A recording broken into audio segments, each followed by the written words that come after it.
ഹൃദയത്തിൻ ദാസൻ തിരുസഭതൻ പ്രിയപുത്രൻ കദളിക്കാട്ടിലച്ചൻ നല്ലൊരു സമറായൻ. ഈശോയുടെ തിരുഹൃദയത്തിന് സ്തുതി. ഞാൻ ശാന്തശീലനും വിനീതഹൃദയനുമാകിയാൽ എൻ്റെ നുകം വഹിച്ച് എന്നിൽ നിന്ന് പഠിക്കുവിൻ. വിശുദ്ധ മത്തായിയുടെ സുവിശേഷം 11-ാം അധ്യായം 29-ാം തിരുവചനം.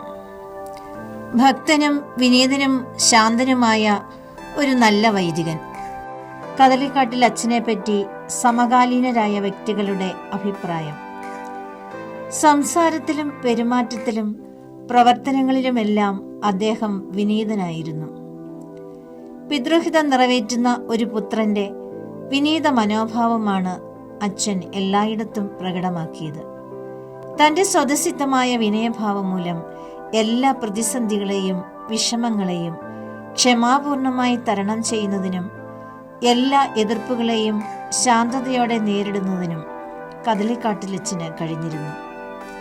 ശാന്തതയിൽ ശക്തി, ശക്തിയിൽ ശാന്തത, ഇതായിരുന്നു ആ വ്യക്തിത്വത്തിന്റെ സവിശേഷത. ഏതു വിപരീത സാഹചര്യങ്ങളിലും ഹൃദയശാന്തതയോടെ വ്യാപരിക്കുവാൻ സാധിച്ചത് അദ്ദേഹത്തിന്റെ അടിയുറച്ച ആധ്യാത്മികതയുടെ പരിണിതഫലമായിരുന്നു.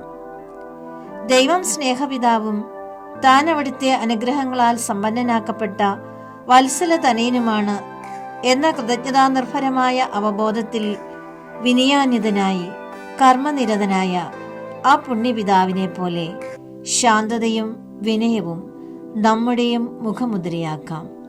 ആമേൻ.